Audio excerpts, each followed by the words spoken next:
السلام عليكم ورحمة الله وبركاته.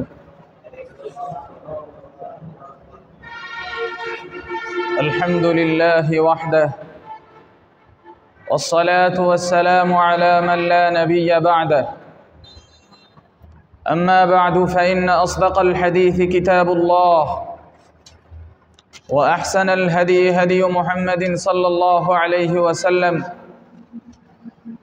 وشر الأمور محدثاتها وكل محدثة بدعة وكل بدعة ضلالة وكل ضلالة في النار। সমস্ত প্রশংসা এক অদ্বিতীয় আল্লাহর জন্য। দরুদ ও সালাম সর্বশেষ নবীর প্রতি, যার পরে আর কোনো নবী নেই। নিঃসন্দেহে সর্বাধিক বিশুদ্ধ বাণী হচ্ছে আল্লাহর কিতাব। সর্বোৎকৃষ্ট পথ প্রদর্শন হচ্ছে মুহাম্মদুর রাসূলুল্লাহ সাল্লাল্লাহু আলাইহি ওয়াসাল্লামের পথ প্রদর্শন। জগতের সর্বনিকৃষ্ট বিষয় হচ্ছে দ্বীনের মধ্যে নতুন কিছু আবিষ্কার করা। প্রত্যেক নব আবিষ্কৃত বিষয় হচ্ছে বিদআত। প্রতিটি বিদআত হচ্ছে ভ্রষ্টতা। সকল ভ্রষ্টতা এবং সর্বপ্রকার ভ্রষ্টতায় লিপ্ত ব্যক্তিরা জাহান্নামে নিক্ষিপ্ত হবে। আমার প্রিয় ভাইয়েরা, আজ আলোচনা করব রমজান মাসের গুরুত্বপূর্ণ একটি আমল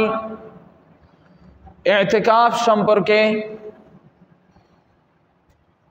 এবং এই ইতিকাফ যেই শেষ দশকে হয় সেই শেষ দশক সম্পর্কে, এবং আলোচনা করব এই ইতিকাফ যেই শেষ দশকে তালাশ করা হয়, এই ইতিকাফে যে জিনিসটা তালাশ করা হয় শেষ দশকে, লাইলাতুল কদর, সেই লাইলাতুল কদর সম্পর্কে।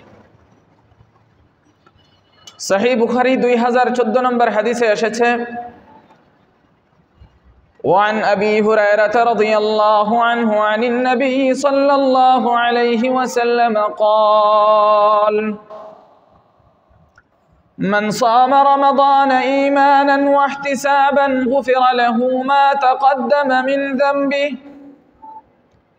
ومن قام ليلة القدر إيمانا واحتسابا غفر له ما تقدم من ذنبه। আবু হুরায়রা রাদিয়াল্লাহু তাআলা আনহু বলেছেন, নবী সাল্লাল্লাহু আলাইহি ওয়াসাল্লাম ইরশাদ করেছেন যে ঈমানের সাথে সওয়াব পাওয়ার আশায় রমজানে রোজা রাখে, সিয়াম পালন করে,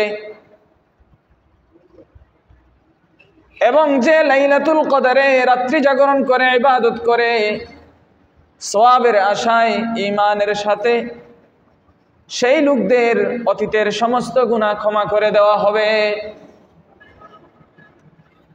ছোট ছোট যত গুনাহ হয়েছে সবগুলো ক্ষমা করে দেওয়া হবে। রমজানে ঈমান সহ সওয়াবের আশায় যে রোজা রাখবে, এবং ঈমান সহ সওয়াবের আশায় যে লাইলাতুল কদরে রাত্রি জাগরণ করে ইবাদত করবে। সহিহ বুখারী 2027 নম্বর হাদিসে এসেছে, وعن أبي سعيد الخدري رضي الله عنه أن رسول الله صلى الله عليه وسلم كان يعتكف في العشر الأوسط من رمضان فاعتكف عاما حتى إذا كان ليلة 21 وهي الليلة التي يخرج من صبيحتها من اعتكافه قال: من كان اعتكف معي فليعتكف العشر الأواخر وقد أريت هذه الليلة ثم أنسيتها وقد رأيتني أسجد في ماء وطين من صبيحتها فالتمسوها في العشر الأواخر والتمسوها في كل وتر فمطرت السماء تلك الليلة وكان المسجد على عريش فوقف المسجد فبصرت عيناي رسول الله صلى الله عليه وسلم على جبهته أثر الماء والطين من صبح 21 আবু সাঈদ খুদরি রাদিয়াল্লাহু তাআলা আনহু বলছেন রাসূলুল্লাহ সাল্লাল্লাহু আলাইহি ওয়াসাল্লাম রমজানের মধ্যম দশকে ইতিকাফ করতেন 11 থেকে 20। রমজানের মাঝের দশকে ইতিকাফ করতেন নবী সাল্লাল্লাহু আলাইহি ওয়াসাল্লাম। এক বছর তিনি এভাবে ইতিকাফ করলেন রমজানের মাঝের দশকে। যখন 21 রাত হলো, ইযা কানা লাইলাতা 21, যখন 21 রমজানের রাত হলো, আর সেই রাতটি হচ্ছে যেই রাতের সকালবেলা নবীজি ইতিকাফ থেকে বের হবেন, তখন নবীজি সাল্লাল্লাহু আলাইহি ওয়াসাল্লাম বললেন, আমার সাথে যারা ইতিকাফ করেছে তারা যেন শেষ দশকও ইতিকাফ করে। আর আমাকে এই রাত্রি দেখানো হয়েছে স্বপ্নে, তারপর আবার আমাকে ভুলিয়ে দেওয়া হয়েছে। অর্থাৎ যেই রাত্রি পাওয়ার জন্য ইতিকাফ, লাইলাতুল কদর তালাশের জন্য ইতিকাফ, সেই রাত্রি আমাকে স্বপ্নে দেখানো হয়েছে এবং আবার আমাকে ভুলিয়ে দেওয়া হয়েছে। তবে আমি স্বপ্নে দেখেছি আমাকে কাদা পানিতে, ওই সকালের কাদা পানিতে আমি সেজদা করছি। সুতরাং তোমরা শেষ দশকে লাইলাতুল কদর তালাশ করো এবং প্রত্যেক বেজুর রাত্রিতে তোমরা লাইলাতুল কদর তালাশ করো। ঘটনাচক্রে সেই রাত্রিতেই বৃষ্টি হলো। মসজিদের ছাদ ছিল খেজুর পাতার তৈরি, খেজুর পাতার ছাউনি। মসজিদে টপ টপ করে বৃষ্টি পড়ছিল, বৃষ্টিতে ভিজে গেল। আবু সাঈদ খুদরি রাদিয়াল্লাহু তাআলা আনহু বলছেন, আমার এই দুই চক্ষু রাসূল সাল্লাল্লাহু আলাইহি ওয়াসাল্লামকে দেখেছে যে তার চেহারার মাঝে কাদা পানির চিহ্ন রয়েছে। কোন রাত্রিতে? মিন সুবহি 21, 21 সকাল বেলায় নবীজির কপালের মাঝে কাদা পানির ছাপ দেখা গেছে, চিহ্ন দেখা গেছে। তাহলে বোঝা যাচ্ছে স্বপ্নে যে আলামত দেখেছিলেন সেটা ওই সময় 21 তারিখে ঘটেছিল, কিন্তু আবার বলছেন ভুলিয়ে দেওয়া হয়েছে, তবে আলামতটা রয়ে গেছে। তো এটা একটা আলামত যে লাইলাতুল কদর যখন হয় তখন হালকা বৃষ্টি হয়, এটা একটা আলামত। এটা হতে হবে এমনটা জরুরি না, তবে এটা একটা আলামত ধরে নিতে পারেন। তবে মূল নির্দেশনা যেটা দিয়েছেন সেটা হলো শেষ দশক ইতিকাফ করো এবং প্রত্যেক বেজুর রাত্রিতে কি করো? লাইলাতুল কদর তালাশ করো। আমরা 27 তারিখে অভ্যস্ত হয়ে গেছি, শুধু 27 না, 21, 23, 25, 27, 29 সবগুলোতেই কি করব? তালাশ করব। আল্লাহ আমাদেরকে তৌফিক দান করুন। তো লাইলাতুল কদর পাওয়ার সহজ পন্থা হলো ইতিকাফ করা। আপনি ইতিকাফ করবেন, অটোমেটিক আপনি লাইলাতুল কদর পেয়ে যাবেন। কিন্তু ইতিকাফ না করলে আপনি তো আর এদিকে আবদ্ধ থাকেন না, ছাড়া থাকেন, কোন দিকে আসবে কোন দিকে যাবে সেটা আপনি ধরতে পারবেন না।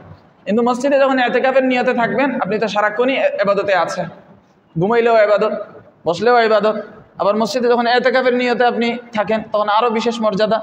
ইতিকাফে আসার উদ্দেশ্যই হলো লাইলাতুল কদর তালাশ করা, তো তালাশেই তো আছেন, আপনি পেয়ে গেছেন। সহিহ বুখারী 2026 নম্বর হাদিস।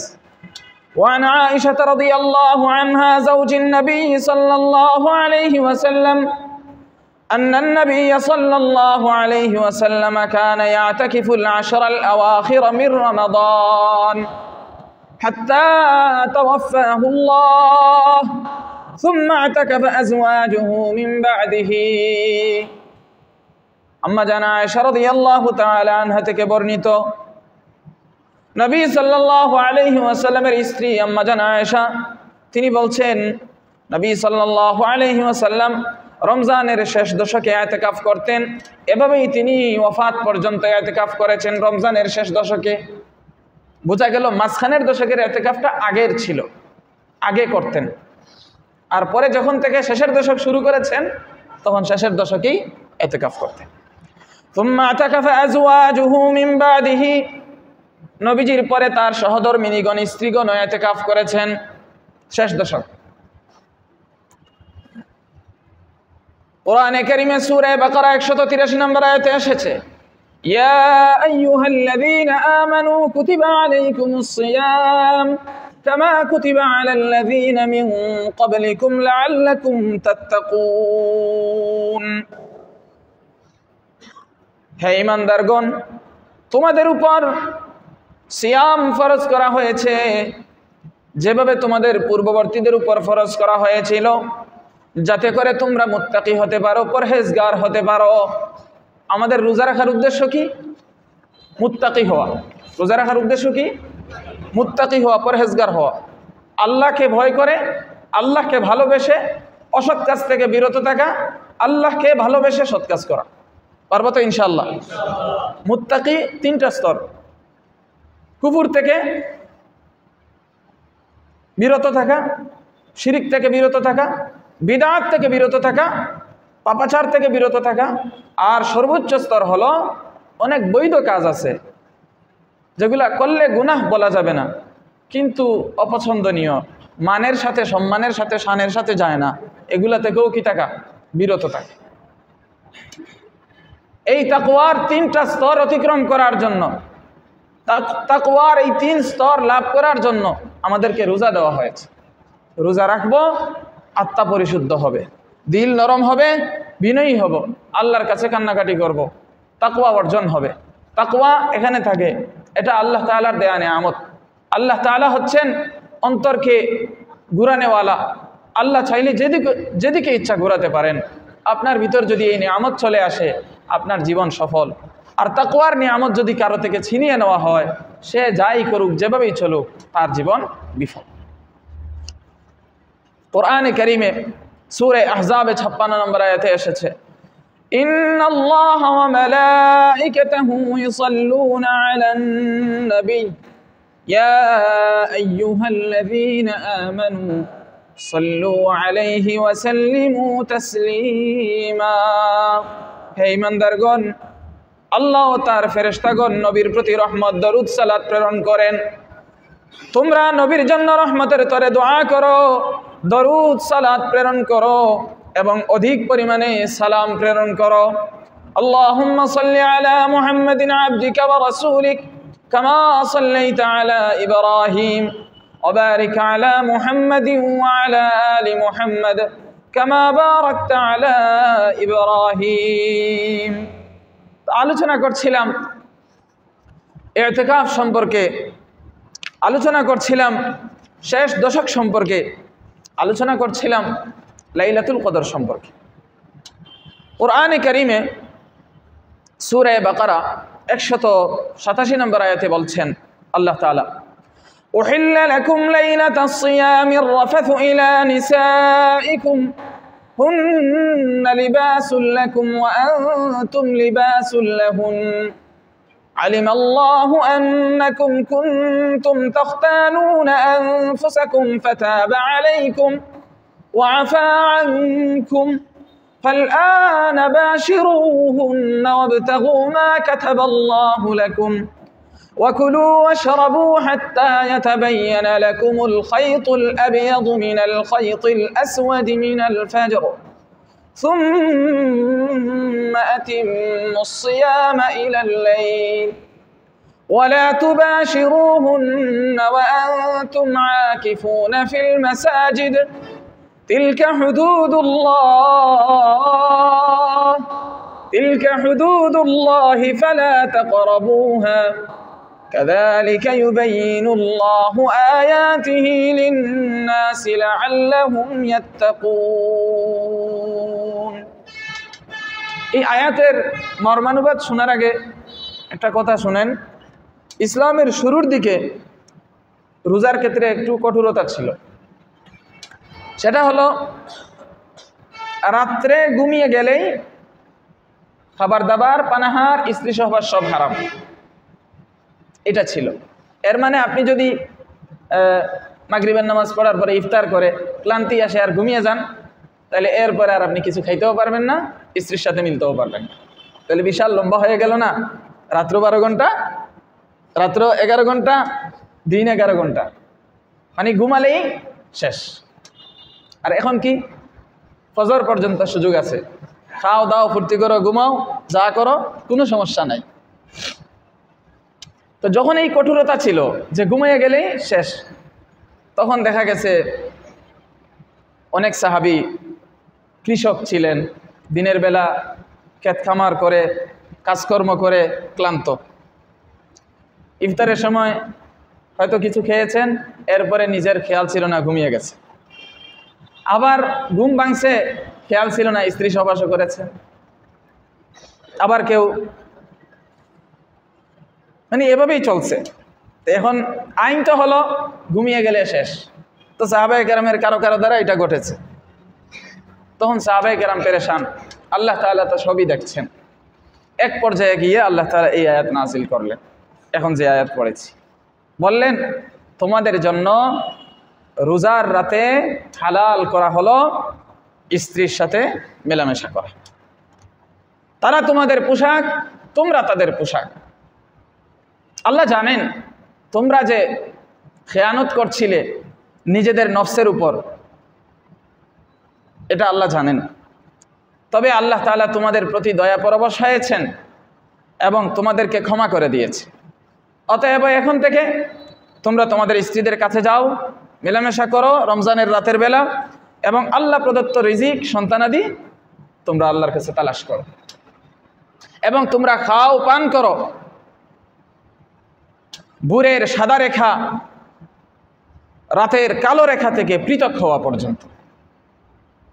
তারপর তোমরা রোজা পূর্ণ করো রাতের আগমন পর্যন্ত।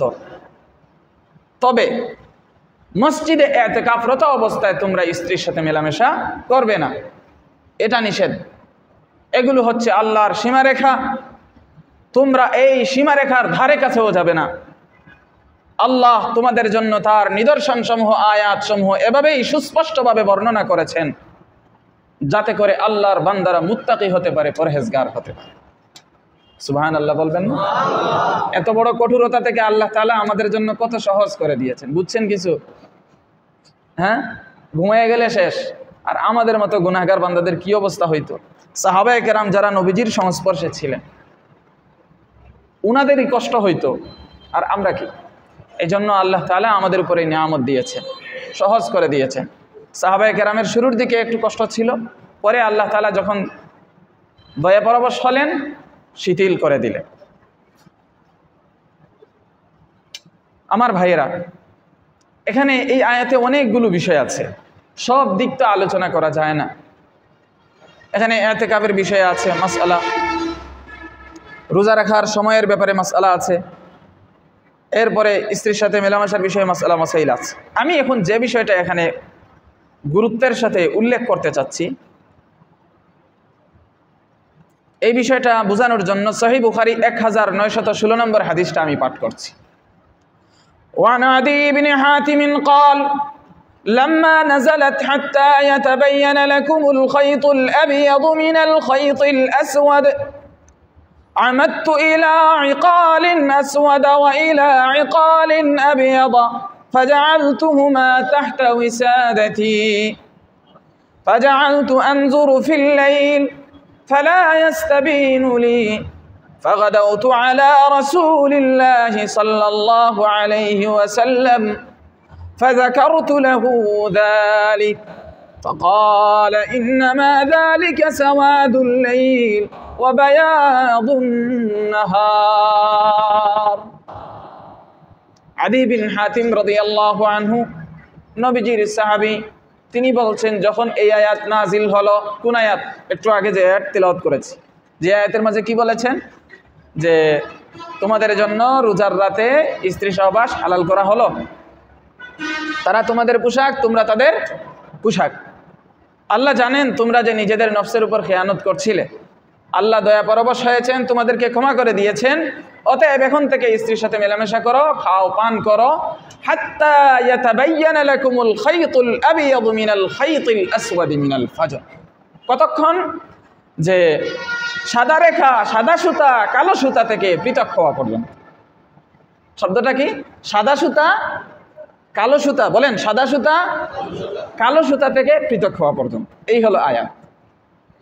এখন আদি বিন হাতিম রাদিয়াল্লাহু আনহু যখন দেখলেন যে আল্লাহ বলছেন সাদা সুতা কালো সুতা থেকে পৃথক হওয়া পর্যন্ত খাও, পান করো, স্ত্রীর সাথে মিলামেশা করো, এখন উনি চিন্তা করছেন এটা কি? উনি নিজে নিজে বুঝছেন, নিজে নিজে বুঝে উনি বলতেছেন, আমাতু ইলা ইকালিন আসওয়াদ ওয়া ইলা ইকালিন আবিয়াদ। আমি একটা কালো রশি নিলাম আর একটা সাদা রশি নিলাম। কি করলাম? একটা কালো রশি নিলাম আর একটা সাদা রশি নিলাম। ফাজআলতুহুমা তাহতা উসাদাতি, আমি দুটো সুতা আমার বালিশের নিচে রেখে দিলাম। ফাজআলতু আনজুরু ফিল লাইল, আমি রাতে এই সুতার দিকে কিছুক্ষণ পর পর তাকাতে থাকি।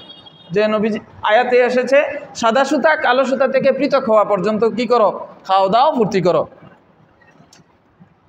ফালা ইয়াস্তাবিনু লি, তিনি বলেন আমার কাছে তো কোনো পার্থক্য প্রকাশিত হলো না, সারা রাত গেল, কোনো পার্থক্য প্রকাশিত হলো না।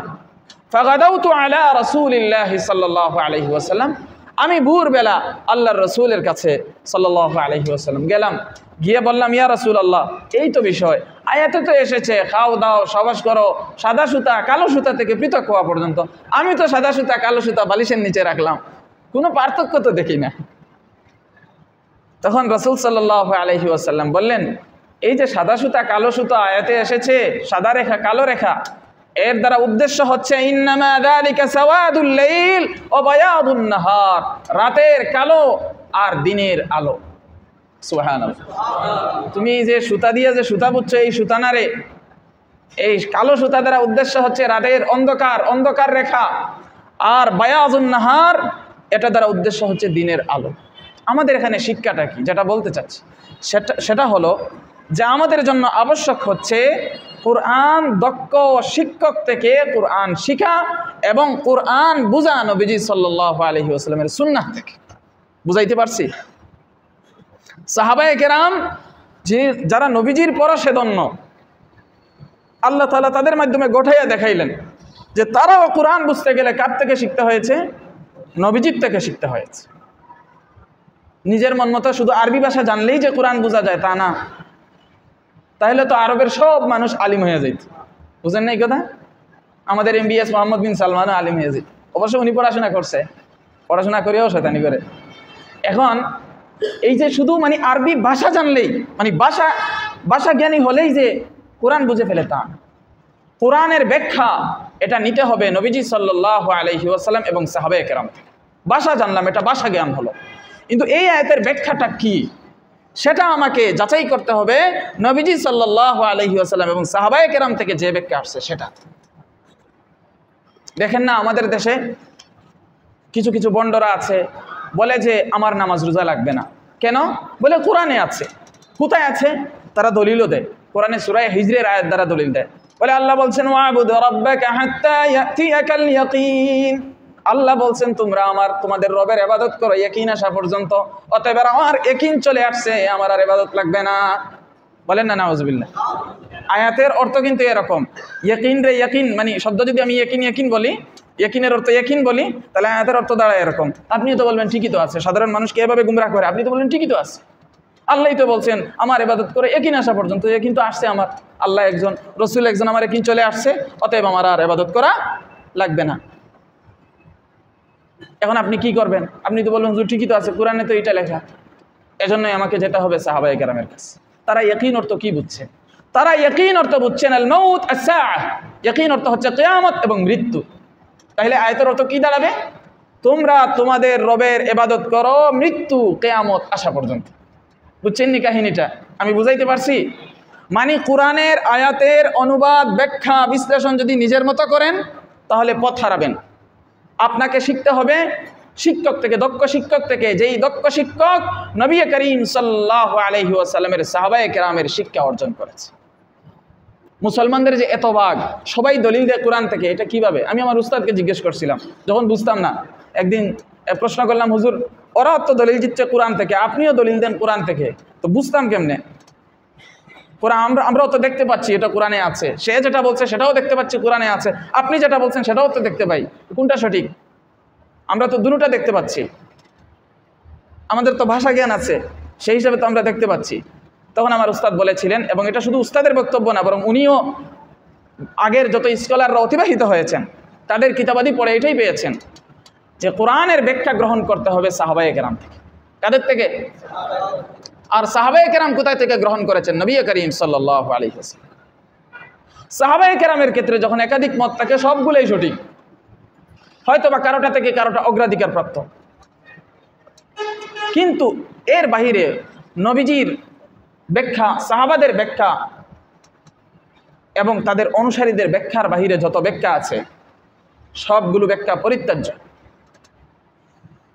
দল হবে ৭৩টা না, এক দল কোনটা?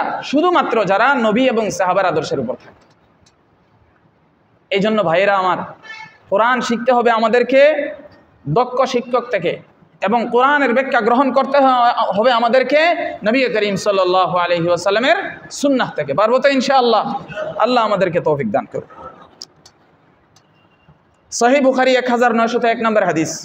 وعن أبي هريرة رضي الله عنه عن النبي صلى الله عليه وسلم قال: من قام ليلة القدر إيمانا واحتسابا غفر له ما تقدم من ذنبه ومن صام رمضان إيمانا واحتسابا غفر له ما تقدم من ذنبه।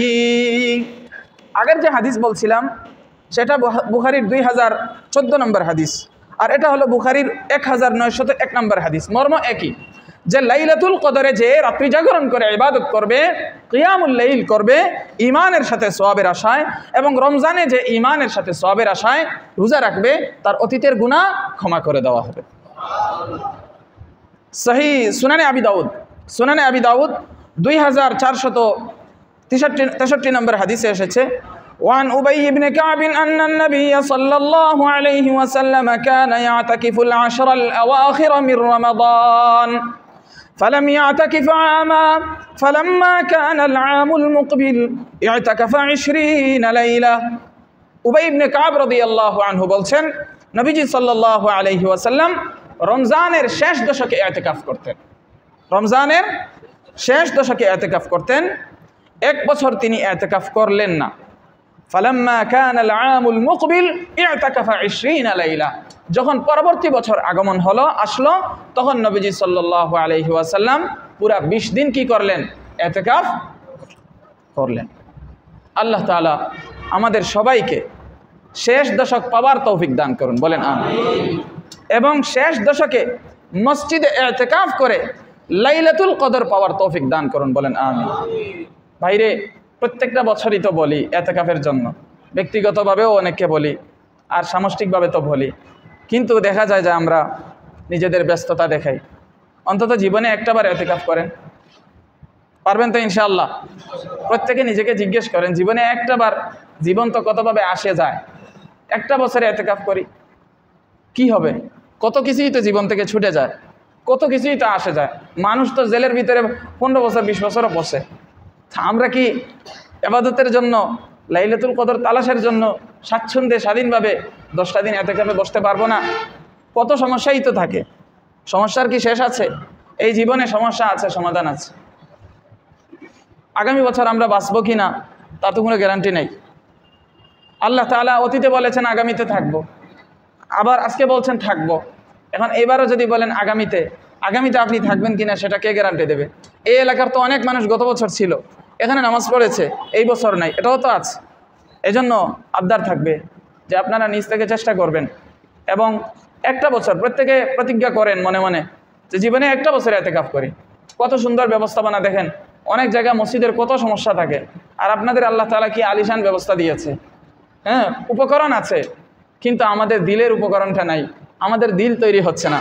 ভাইয়েরা, দিলকে তৈরি করুন, পারবেন তো ইনশাআল্লাহ? 10টা দিন এতেকাফ করুন, সুন্নত এতেকাফ। সুন্নত এতেকাফ করলে আপনাকে ওভাবেই করতে হবে।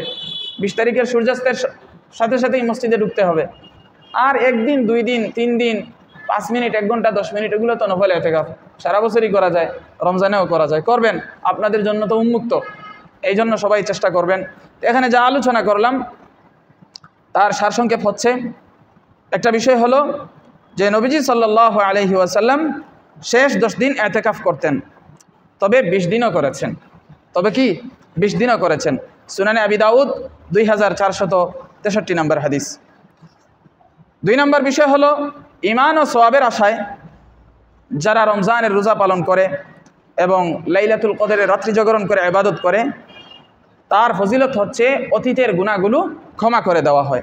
এটা সহিহ বুখারী 2014 এবং সহিহ বুখারী 1901 নম্বর হাদিসে এসেছে। 3 নম্বর বিষয় হলো লাইলাতুল কদর তালাশের জন্য শেষ দশকে মসজিদে ইতিকাফ করা উচিত, যেটা সহিহ বুখারী 2027 নম্বর হাদিসে আমরা পেয়েছি। 4 নম্বর বিষয় হলো কোরআন শিখতে হবে দক্ষ শিক্ষক থেকে। কোরআন শিখতে হবে, বলেন কোরআন শিখতে হবে, সবাই বলেন কোরআন শিখতে হবে দক্ষ শিক্ষক থেকে। এটা আমরা পেয়েছি সহিহ বুখারী 1916 নম্বর হাদিস থেকে। আমার কথা কি আপনারা বুঝেন? দেখেন, দক্ষ শিক্ষক নির্ধারণ করতে হবে এবং শিক্ষককে মেনে শিখতে হবে। আদাবুল মুতাআল্লিম একটা কিতাব আছে আমাদের পাঠ্য বইয়ে, ওয়া তারিকুত তালিম। এখানে একটা জিনিস, একটা কবিতা আছে, ইন্নাল মুআল্লিমা ওয়াত তাবিবা কিলাহুমা লা ইয়ানসাহানা ইযা হুমা লাম ইউকরামা। যে পৃথিবীতে দুইটা জাতি, এরা হলো এমন যে এরা জনগণের কল্যাণ কামনা করে না যতক্ষণ না তাদেরকে সম্মান করা হয়। একটা জাতি হলো চিকিৎসক জাতি, আর আরেকটা জাতি হলো শিক্ষক জাতি। কথা বুঝতে পারছেন? একটা জাতি হলো চিকিৎসক আর আরেকটা জাতি হলো শিক্ষক। এরা মানুষের কল্যাণ কামনা করে না যতক্ষণ না তাদেরকে সম্মান দেওয়া হয়। এর পরের অংশে যেটা বলছেন, তুমি যদি তোমার ডাক্তারের সাথে বেয়াদবি করো তাহলে তোমার রোগ নিয়ে তুমি বসে থাকো, আর তুমি যদি তোমার শিক্ষকের সাথে বেয়াদবি করো তাহলে তুমি তোমার মূর্খতা নিয়ে বসে থাকো। ভাইয়েরা, পৃথিবীতে আমরা কেউ না কারো ছাত্র, কেউ না কারো শিক্ষক। এটা হলো বড়দের উপদেশ। ডাক্তার এবং শিক্ষক এই 2 শ্রেণীর মানুষকে যদি সম্মান না করি তাহলে আমার জীবনে কল্যাণ নাই, এটা আমি ডায়েরিতে লিখে রাখতে পারি।